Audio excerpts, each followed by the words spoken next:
So because I have two different preps, it is difficult to have one set tutoring time because I have actually have three preps. Sixth, seventh, and eighth are just very, very different groups of students. So for the last couple of years, I've done tutoring by appointment. This has worked great. Your kids are very scheduled children. So if they need help with an assignment, they can reach out via email. And sometimes we can just work together at 7 o'clock at night through a quick email exchange to solve the problem, or we can make a time during either before school or after school that works for both of us for them to come and get the help that they need. And it's worked great. So if they have a question or need help on something, they should just shoot me an email and we'll work it out. Okay, all work is going to be turned in on Canvas. I was an early adopter of Canvas. I think this is year 10 that I've used Canvas in my classroom. This is a school-wide expectation, a district-wide expectation. So I'm not doing anything, cutting edge here. Canvas is our expectation. Canvas talks to PowerSchool. Canvas allows me to grade with rubrics. Canvas is a very consistent tool. It creates to-do lists for them, to-do lists for me. So I use the district grading policy. I try to be very, very consistent with that. That's what equity looks like, is being consistent with things that every other student in our school and in our district have. So Canvas is that. Okay. If you need help, linking yourself to Canvas, please reach out. We have several slideshows we can send out. It's very easy to get the app. I actually tutor a young lady who's now a sophomore in high school, and I get all of her communications so I can keep up with what she's doing in her classes. It's a great tool. And again, if you're not familiar or you've shied away from hooking up with it, I highly recommend that you take the time to link and follow your children on their Canvas courses. So I do use a program called Nearpod in class most days. So Nearpod is simply an app that allows me to take a slideshow and your students log into it on their Chromebooks while I'm teaching in the front of the classroom, and they are active participants in the slideshow. I can ask questions. I can embed a video with some questions in it. We can do polls, all sorts of stuff. It gives me a report to show your student engagement. I can pull it later on to see if I asked an exit ticket question at the end of the lesson to see how well the students understood the material I was teaching. So it's a really great tool.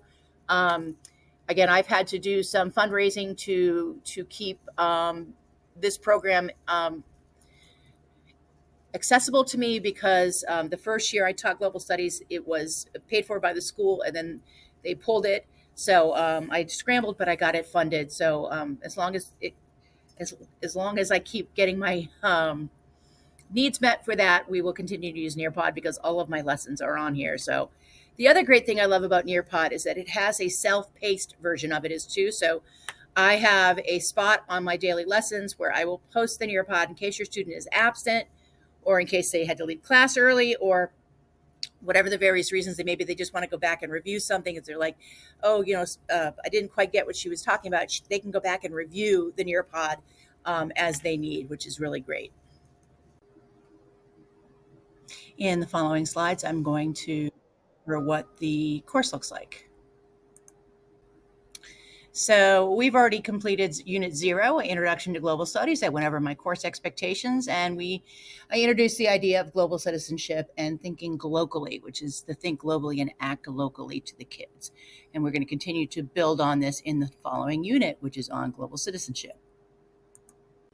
Okay, for semester 1, since Unit 1 takes place during the anniversary of 9/11, we actually spend a little bit of time of talking about 9/11, and the students will actually do their first DBQ with me, and it will be their first perform grade. So we are currently working on our 9/11 DBQ, and students have been diligently working on their oral histories. This is a really powerful project for the kids, where they interview an adult in their lives, whether it be a member of the staff here at school or a family or friend from their home life, to discuss and find out more about their recollections of the day.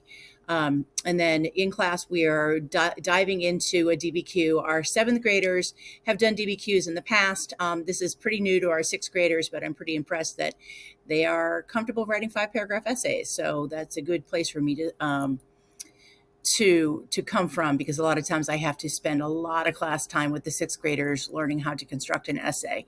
But a DBQ, I'll explain on the final slide, is where I give the kids a series of documents. We analyze them to answer a question in an argumentative essay, and they're going to be answering the question, what were some of the consequences of 9/11?